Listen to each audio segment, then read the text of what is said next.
po, bago tayo magsimula, batiin nga po ulit natin ang ating mga katabi. Sabihin po natin, I'm glad you are here. God, praise God. Hallelujah. Po, lahat po ay, yes, tunay ngang ang Panginoon ay galak na galak ngayong umagang ito dahil sa ating papuring ginagawa sa Kanya. Praise God. At alam ko po na hindi ang Diyos tumitingin sa bilang. Dahil sabi niya, may 2 o 3 nagkakatipon sa Kanyang pangalan, siya'y naroroon. Ano po? Tayo po higit sa 3, kaya alam ko po, ang Panginoon ay narito ngayon. Ano po? So, before we start po, let's declare our verse, Luke chapter 4, verse 18 to 19. So the Spirit of the Lord is upon me because He has anointed me to preach the gospel to the poor. He has sent me to heal the brokenhearted, to preach deliverance to the captives, and recovering of sight to the blind, to set at liberty them that are oppressed, and to proclaim the acceptable year of the Lord. For our God is Jesus, the Anointed One, the miracle-working God, the promise keeper, the light in the darkness. Amen. Amen. So our culture po. So our culture, everybody, I am a blessing, I am anointed, I am a deliverer, I am a good follower, I don't destroy, I build, I am not seasonal, I appreciate everyone and everything, I am part of something big, I am partnership with Christ, and I'm not extreme. Praise God. So, kumusta po naman kayo?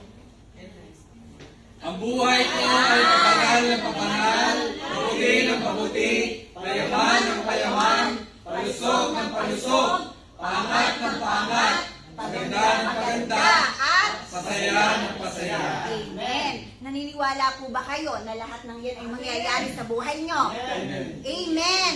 Kung kayo po ay merong faith sa inyo pong mga puso. Amen. May faith po ba kayo? Amen. Nasaan po? Nasa puso o nasa nguso? Nasa puso. Ayan, praise God. So, faith po ang ating pag-aaralan ngayong umagang ito dahil po ang March ay ating pong series is about faith. That's why I am discussing to you about faith. Excited na po ba kayo? Amen. So, ito po. Atin mo na pong i-define what is faith. Yan. So, first, our objective. So, number 1 po is to know the true meaning of faith. Ano nga ba yung tunay na kahulugan ng faith? Baka yun ay fake, hindi faith. Ano po? And then, number 2, to understand that faith transforms one's inner life, leading to righteous living and holiness, and offering strength, comfort, and purpose, especially during suffering. Ano po? Pero yung pong faith, minsan ay nakakalimutan. Ano? So, ano pa bang ibig sabihin ng faith? What is faith?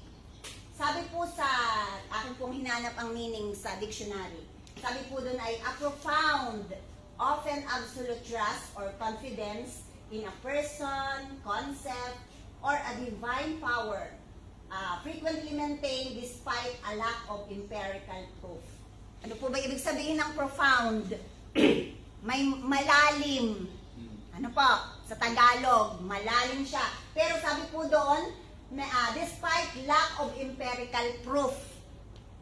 Anong ibig sabihin? Di po sa pagsa-judge.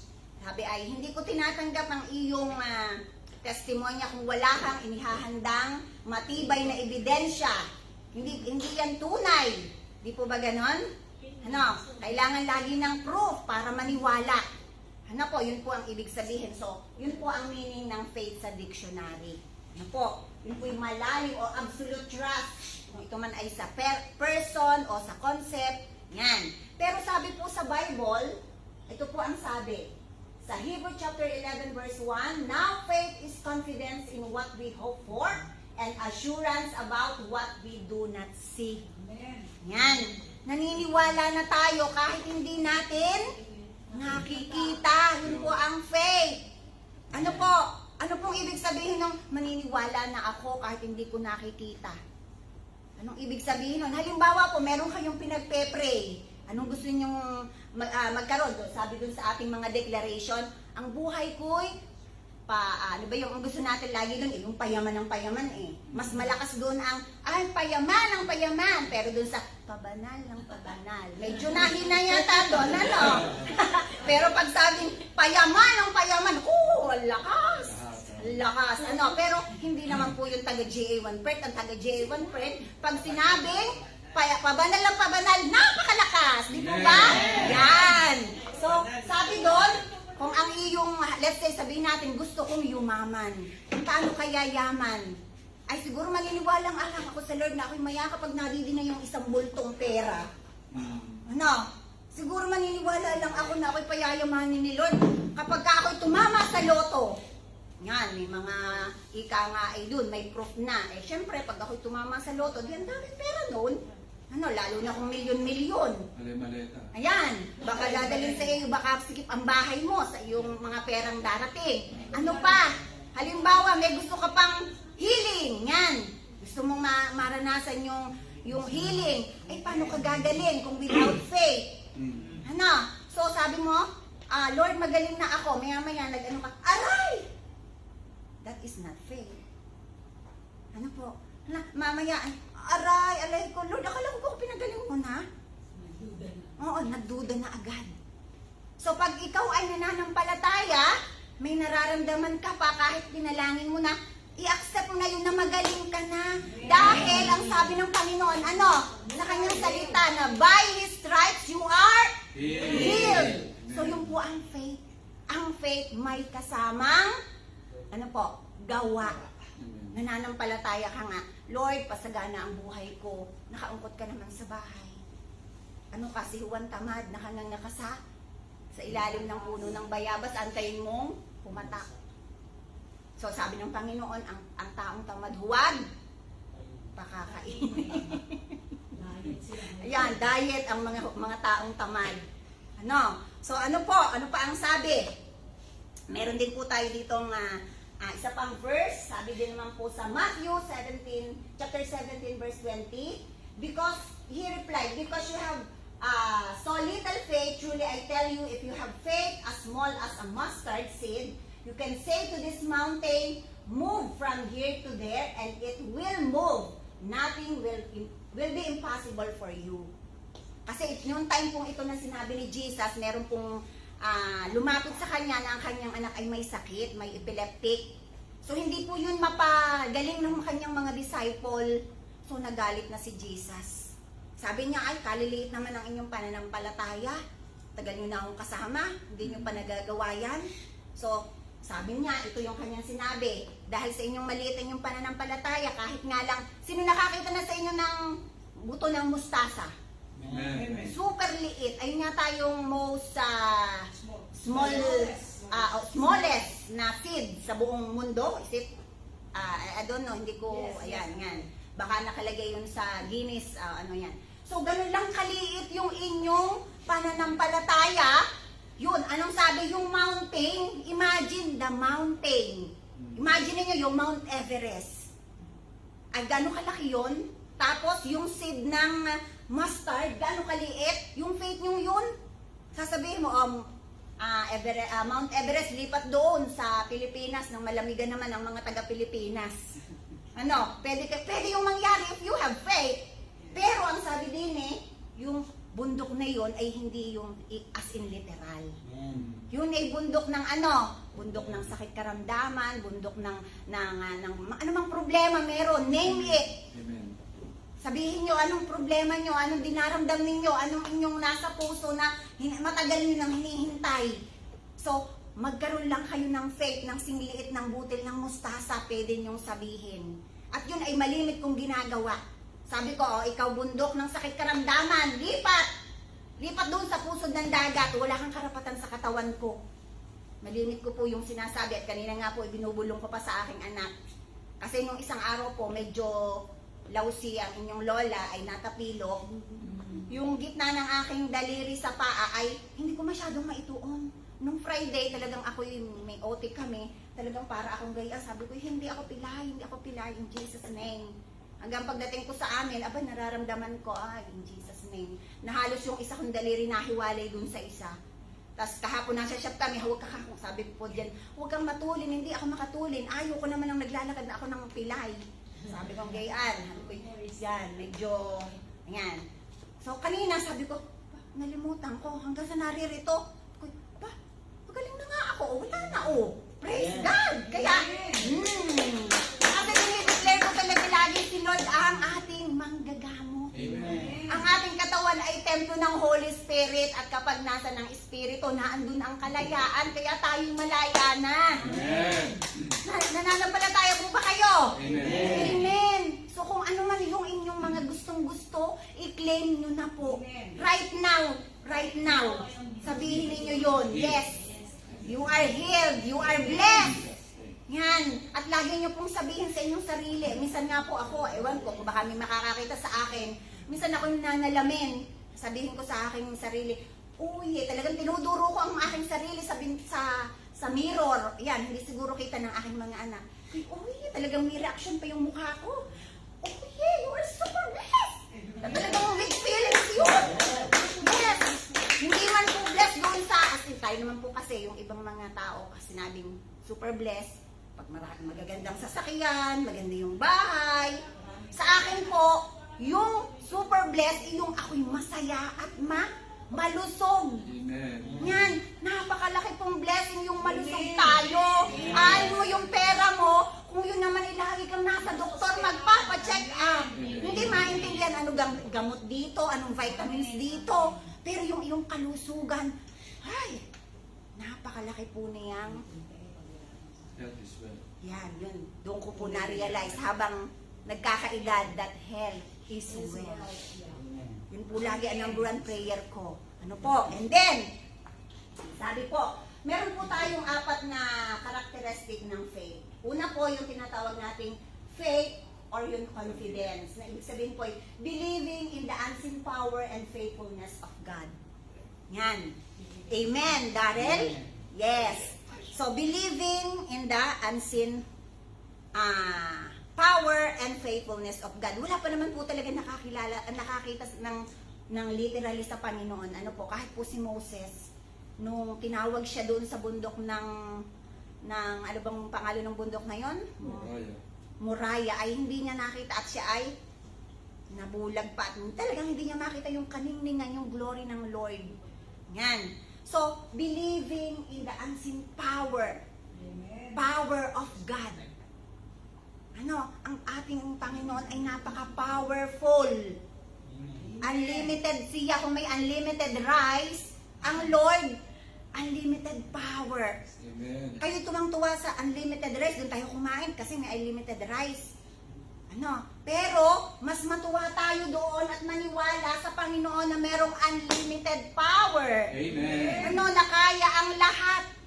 Siya yung creator, siya yung lahat ng ating nakikita dito, siya ang lumikha, siya ang may gawa. Amen. Ano po? So sabi, na maniwala ka sa pangako na at kapangyarihan ng Diyos kahit hindi mo siya nakikita.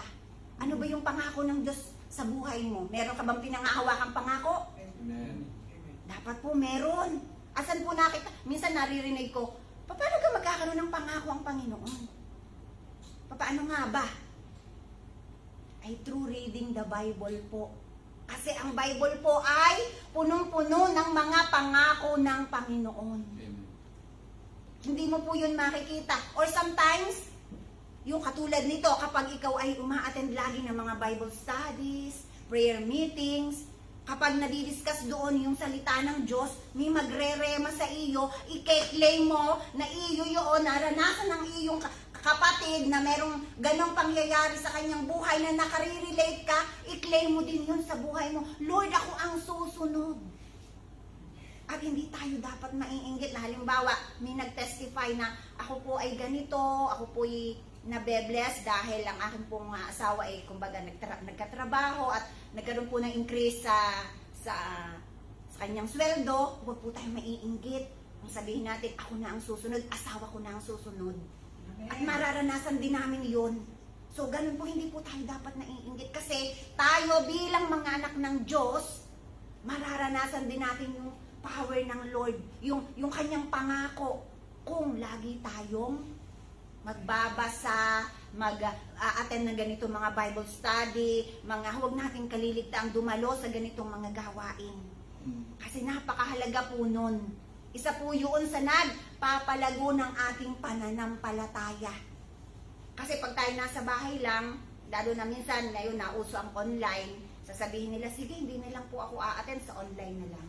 Ibang-iba po kapag ikaw ay kasama ng mga on fire ng mga anak ng Diyos na nagpupuri at saka nakikinig ng salita ng Diyos. Iba po. Ika nga yung apoy mo ay lalong madadagdagan kapag lalo ka pang lumapit sa mga nag-aapoy. Ano po? Naniniwala po ba kayo doon? Imagine niyo yung apoy na tumalsik. Di ba, mamaya-maya matutuyo na, mamamatay na. Pero kayo, may apoy na kayo, pero lumapit ka pa rin doon sa mga nag-aapoy, ay lalo kayong maglalagablab sa pananampalataya sa Panginoon. Ano po? Halikwatin natin ang ating Bible, huwag yung nakalagay lang diyang pang-display, buksan natin at ating basahin at nadudoon ang mga pangako. Ano po? Kasi ang pangako ng Diyos ay totoo. Ginagawa niyan at tinutupad niyan kahit nung pamangka, nununuan ng nina Abraham, ni Isaac, ni Jacob, lahat yan ay tinupad niya. Kung ang kanyang pangako ay tinupad sa mga kanununuan, ay hanggang ngayon po'y kaya pa rin niyang gawin. Amen. Ayan. At ang pangako ng tao ay napapako, subalit ang pangako ng Panginoon, totoo po. At ayun po, isa po ako sa patunay na talagang ang Diyos ay pag nangako ay talagang tinutupad niya. Ano po? Number 2. Ano pa ba ang number 2 ko? Next is, yan, faithfulness. Meron pa rin po tayong root word na faith. Faithfulness, no matter what life throws at you, never give up and stay faithful to the Lord. Ayan. Never give up. Ay, minsan may pagsubok. Ayoko na, hindi naman ako mahal ng Lord. Kala ko pagka ako'y nag-born again at tinanggap ko ng Panginoon, perfect na ang buhay. Hindi po. Hindi po perfect. Ang perfect lang po si Jesus. Amen. Ano po? Hindi perfect ang ating buhay. Ano mang pagsubok sa atin, kaya nga sabi pagsubok, tinetes ka. Lahat po tayo, habang tayo na naglalakbay dito sa mundong ito, itetest tayo. Tietest yung ating puso kung gaano tayo katapat sa Panginoon. Hindi tayo dapat sumuko, manatili sa Kanya. At gawin natin na strength yung mga pagsubok sa buhay. Sabi nga, kung kailan ka mahina, doon malakas ang pagkilos ng Panginoon. At minsan sinasabi nga, ibang naririnig ko sa mga nagte-testify, sabi niya, mas gusto ko nga ako may pagsubok. Sabi ko, ganun pala yun. Kasi pag ang isa daw Kristiyano ay walang pagsubok, para daw useless. Paano nga naman kikilos ang Panginoon sa buhay mo kung wala kang pagsubok? Di ikaw ay paisi-isi lang. Walang mangyayari sa'yo. Kung may pagsubok ka, lagi kang nakaluhod sa Panginoon. Lagi kang nakababad kasi meron kang, lalo na yung ibang sabi na, may battle ako ngayon. Kailangan ko itong i-conquer, kailangan kong magkaroon ng panlaban. Katulad na po nung last, nung Bible study namin. Sabi ay, yung isang word, yung wants natin, yun ay nagiging daan upang masidus tayo. So, doon na lamang sa pagsubok na yon, na kapag nakikita lahat, kasi itong mata natin, ito yung ginagamit minsan ng kaaway. Yung nakita, uy, si kapitbahay, may bagong car. Ako ang susunod, mas maganda ang akin. Yan, sasabihin naman ni Satanas, oo, galingan mo, sige. Yan, sari-saring mga sabihin sa iyo, sige, higitan mo. Yan, pero kung ikaw ay may mga, ang pagsubok ay dumating sa buhay mo, sabihin mo pag nakita mo yan, wow, ang ganda. Lord, ako na ang susunod.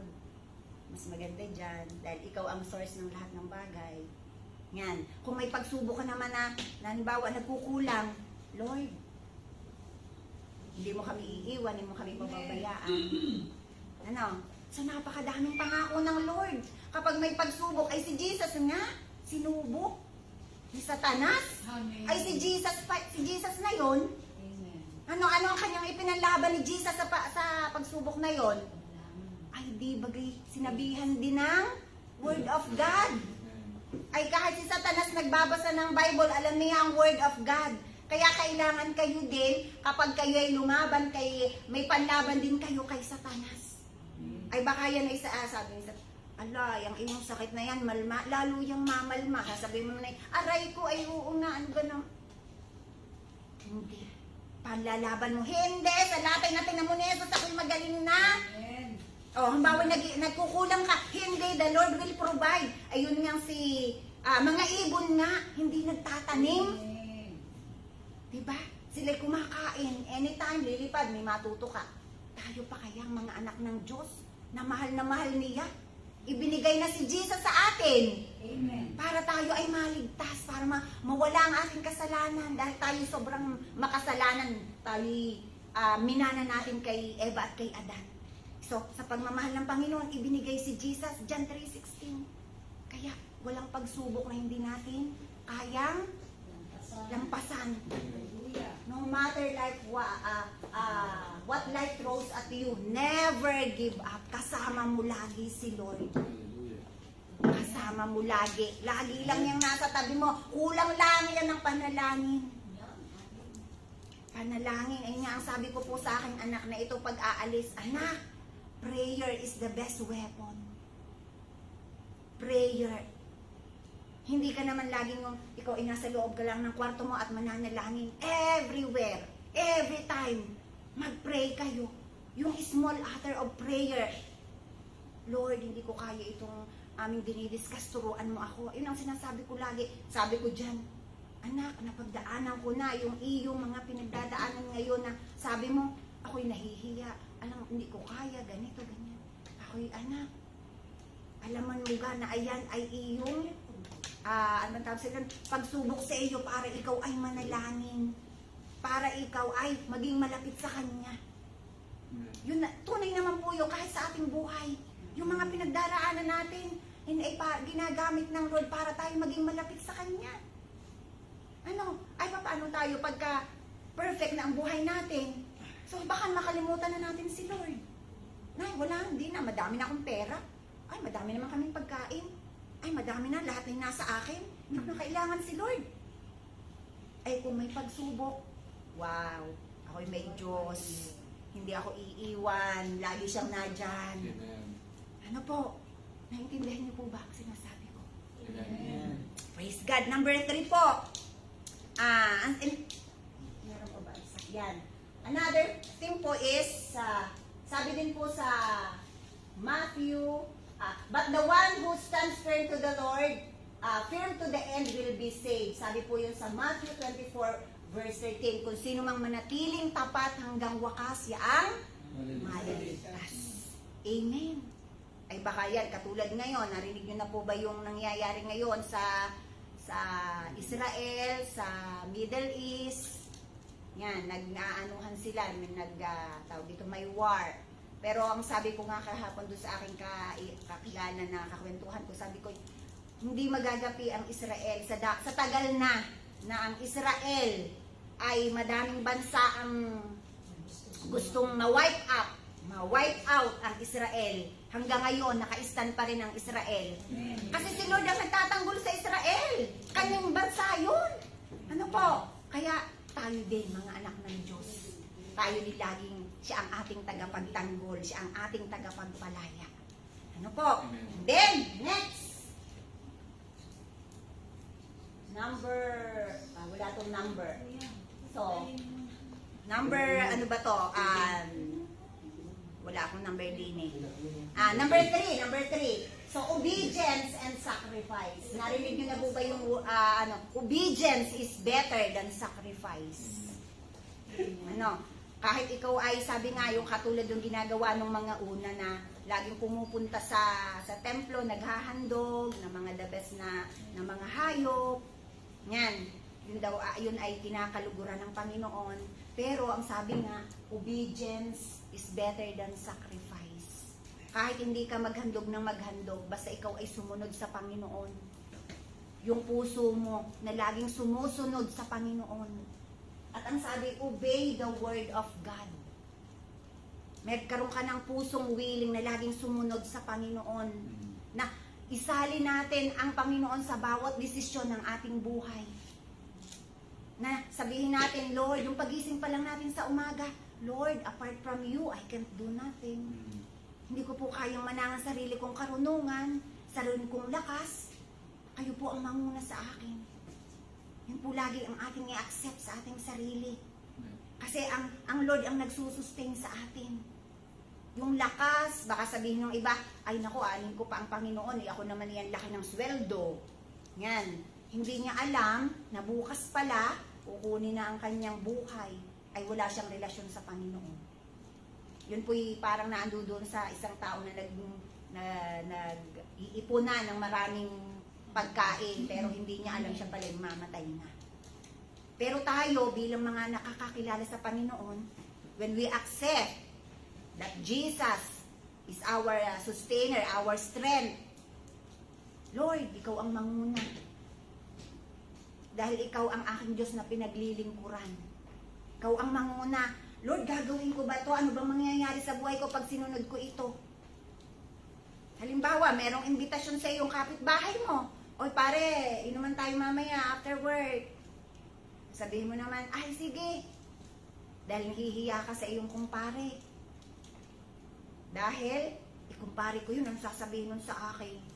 Sabihin na lang, sasabihin ko lagi daw pass. Sige, pagbibigyan ko. Pero sabi mo, Lord, ito ba'y kalooban mo? Ay, syempre naman, isipin mo, ang katawan mo temple of the Holy Spirit, hindi dapat nilalagyan ng alcohol. Hindi dapat pinapausukan.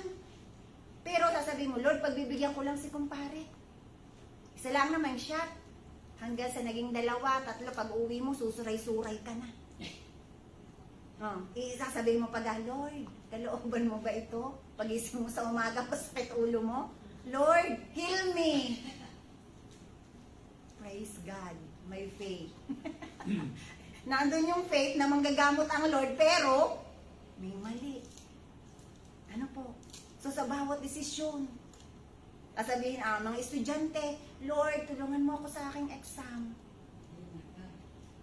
Paalaala mo sa akin ang aking mga, ay hindi naman nag-aral. Sabi lang, Amen. Yun po ang malimit kong sinasabi sa aking anak. Anak, magpuyat sa pag-aaral, huwag sa walang kwentang bagay. O po'y paulit-ulit at sana naman po ay natatanim. At nung isang gabi, para ako nagpipreach, ang sabi po ni Garrett sa akin, Mami, ganyan dapat ikaw pag nagpipreach ka. Sabi ko, ba't hindi ka ako ganun? Hindi. Kasi pag nasimulan ko talaga ang pagpipreach kay Boy, pero hindi naman yung as nagger. Kumbaga parang, may ano naman ng word of God. At ayoko naman nga yung maging nagger na mami. Basta ang aking boses laging higher do sa pagigising. Siyempre, hindi maririnig. Ay, gising na kayo. Pero tama na yun at nakakahiya sa kapitbahay. Ano po? Next, sabi doon, obey the word of God. And then, sabi din po doon sa Psalms 119 verse 105, your word is a lamp for my feet and a light unto my path. Sabi po yan. So habang tayo nabubuhay sa mundo, lagi nating isipin o ikaakibat yung salita ng Diyos sa ating buhay. Maging liwanag lagi yung salita ng Diyos. Kumbaga, i-apply natin sa ating buhay yung salita ng Diyos. I-align natin sa Word of God. Ano po? Na minsan nga, sabi ko nga minsan, Lord, ilan po ang isasain ko? Sabi ko naman, napaka-corny ko naman. Lord, pasarapin mo naman po itong niluluto ko nung makain ng mga anak ko. Ako talaga po yung ganyan. Ay dahil pag minsan po ako nagluluto, napapanis, walang nakain, may gayon lamang. Kaya ngayon, tinatamad akong magluto. Ano po? Pastor naman. Kadalap sa Tunay pastor. Nung ako nasa Pilipinas, hindi kinakain ng mga yan. Eh di dinadala ko sa akin mga pamangkin. Ay kain naman. Sabi ko, masarap naman pala. Ay ngayon ay wala. Nahihiya ako magbigay sa kapitbahay at baka hindi nga masarap. Huwag ka magluto. Ay, tunay. Ayun. Tayo yung gusto ubusin. Ayun na nga. Ayun, ay nakakaawa naman pagkita kong halimbawa ay aalis, wala laman ang tiyan. Ako na may nababa din.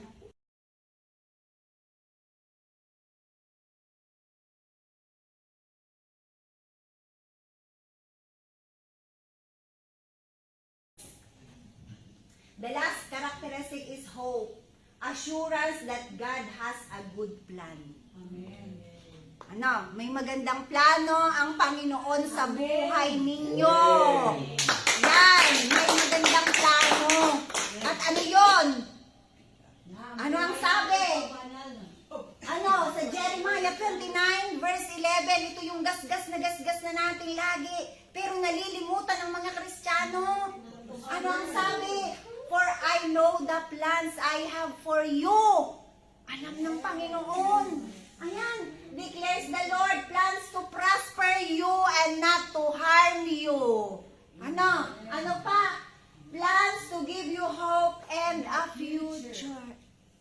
Ano ang sabi? Ibig sabihin, mula pa nang ikaw ay isilang sa mundong ito, alam na ni Lord ang plano niya sa buhay mo. At hindi iyon masama. Ano? Maganda. Ay, maganda-ganda na yan. Prosper. Kailan ka pinagkulang ni Lord? May natandaan kayo? Siguro kaya ka nagkulang, hindi ka humingi sa Lord. Ano? May magandang plano. Ayun yung bilang ng buhok mo, alam ni Lord. Amen. Alam ng Lord ang magiging future mo. Alam ni Lord, katulad nito. O, ay bakit ko kayong mga nakilala? Although tayo mga Pilipino. Kaya pag minsan ako nag-iisip sa Lord, Lord, kabuti mo. Isa ito sa mga pinilano ng Panginoon. Na kung iniisip ko, na ako yung dati na takot sumakay ng eroplano. Pero bakit narito ako? Opo, yun po'y isa na ako po'y dalaga pa, sabi ng kuya ko, mag-apply ka dito sa California ka magturo ng teacher. Sabi ko, kuya, hindi ako marunong mag-English, takot ako sumakay ng airplane. Pero ngayon, naririto. At minsan kapag ako'y nagtatrabaho, sabi ko, oo nga, hindi ako OFW, pero pa, kumikita ako ng dollar. Sabi ko, ganyan. Pero hindi ito pumasok sa isipan ko. Yung pala, may magandang plano ang Lord sa buhay ko. Ni hindi ito pumasok sa isipan ko, ako'y magkakaasawa. Dahil sabi ko sa sarili ko, ang pangit ko naman. Sino magkakagusto sa akin? Noon nga minsan, nung ako'y napasok, sabi, doon sa mga fast food, sabi nakalagay ay hiring, nakalagay good, pleasing personality. Sabi ko, ay naku, bagsak na ako dyan. Itsura ko kakong ito. O nga po, sa totoo lang, talagang naku, degrade ko ang sarili ko.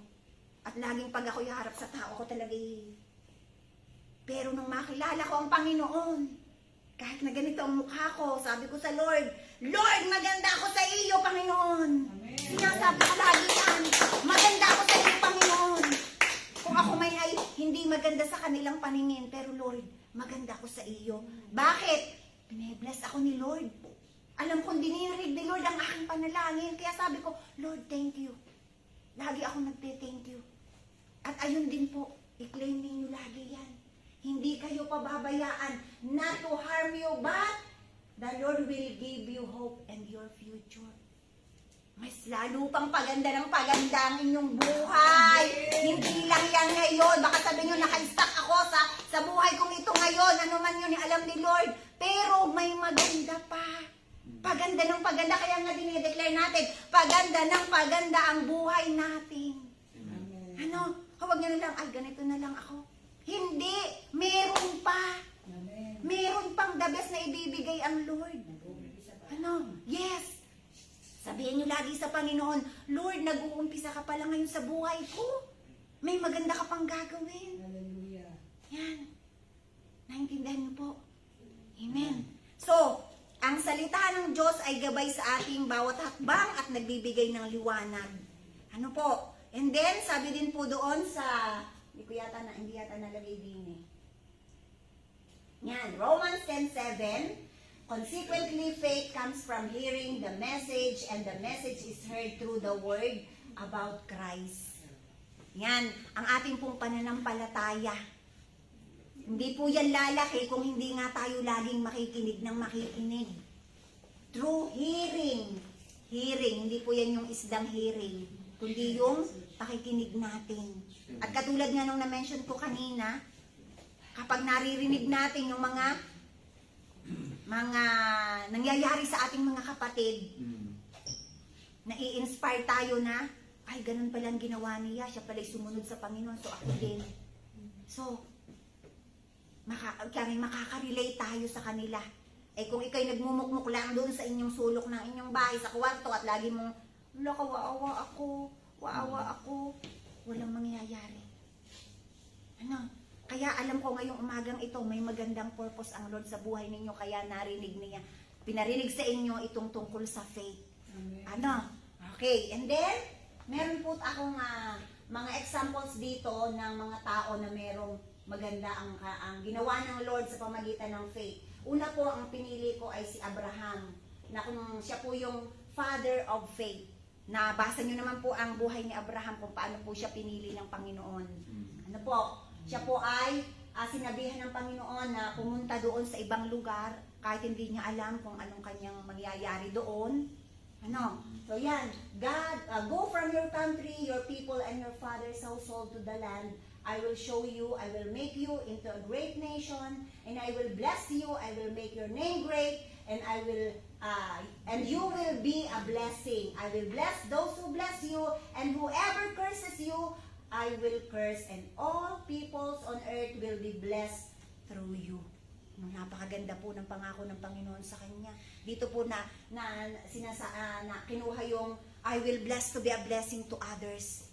At hindi man po ninyo itatanong every morning, bago po ako mag-closing sa aking prayer, lagi ko pong dinideclare sa buhay ko na, Lord, Abraham's blessings is mine. Kasi gusto ko ding maranasan yung ginawa ng Panginoon kay Abraham, kung paano si Abraham biniles. Ano, ang sabi doon, isa pa din pong nagrema sa puso ko dito, yung I will curse those who curse you. Yan. Kaya huwag tayong gagante. Halimbawa, may sa iyo ng masama. Wala. Ang Lord ang magpo-protect sa iyo. Pero yung mga magbe-bless sa iyo, ibe-bless din ni Lord. Amen. Ano? So si Abraham po, isa po siyang kahanga-hanga ang pagsunod nga po niya. Sa kabila, isa pa rin po yung ginawa sa kanya yung sa pamagitan po ni Sarah. Yan, sinulat pala ng aking anak ito lahat. So ito naman po yung sa Genesis 22 verse 2 to 3, akin po paiksihin na lang ay nung di po ba binigyan sila ng anak ni Sarah, kahit si Sarah ay medyo matanda na kung iisipin natin, paano siya nagkaanak?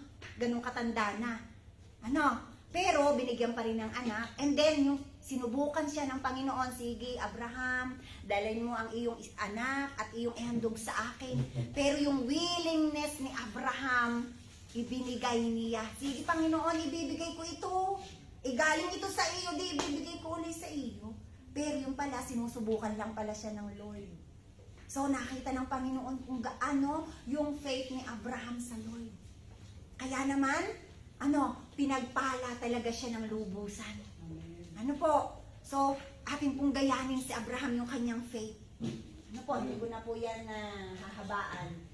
And then, number 2 po, na aking isang hinahangaan sa faith, ay si David. Yan. David, a man after God's own heart. Yan. Sa dami po ng mga nagawa ni David na mga kasalanan, dahil sa kanyang ikangay, inaccept niya na siya'y makasalanan sa harap ng Panginoon. At yun nga, yung sa Psalms, madami siya doong mga ginawang mga awit, pananalangin sa Panginoon.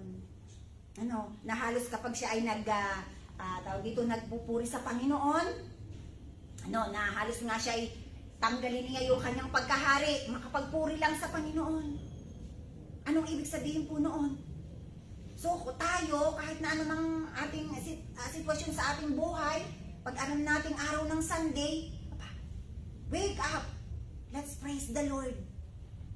At di po ba nung siya tinawanan ng kanyang asawa na habang siya'y nagpupuri ay tinanggal niya lahat ng kanyang mga kasuotan? Anong nangyari doon sa nagtawa sa kanya? Di po ba hindi siya nagkaanak? Amen. Ano? So tayo, kung tutuladan natin si David sa kanyang faith, talagang, kita niyo po ang sabi, a man after God's own heart. Lugod na lugod ang Panginoon sa kanyang buhay. How David praised God. How David ang kanyang pagpupuri at pagsamba sa Lord. At lahat ng kanyang mga war na pinupuntahan, di po ba lahat ay nagtatagumpay. May awit na kung ikinumpara kay Haring Saul. Ang kay David na napapatay, ang kay Saul 10-10, ang kay nabasa ko yun, daan-daan. Ibig sabihin, mas nagtatagumpay si David. Ano po? So, ano pa ang sabi? Ayan, nag-conclusion na. Another thing po ay yung, ang tawag dito, on how David nagtagumpay kay Goliath. Ano po? Kita nyo yun? Through slingshot. Sino maka-imagine nyo yun? Sasabihin natin siguro nung hindi talaga nananampalataya. Ay, imposible. Slingshot lamang. Tumama sa isang higante. Ay, mamamatay. Bakit po yun nangyari? Ay, kasi may faith si David. Ipinaglaban niya ang bansang Israel sa pangalan ni Jesus. Toing, patay. Oh, so yun ang faith. Yun po ang ating tuladan.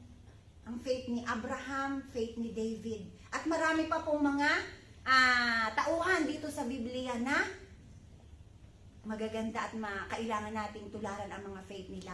Magbasa po tayo at magaganda po yung mga buhay ni Job, ni Ruth. Sino pa ba yung magaganda ang mga naging journey nila sa faith? So madami po, madami. And then our conclusion po, dito na po ako magtatapos. Sabi po ay faith enables belief to face obstacles by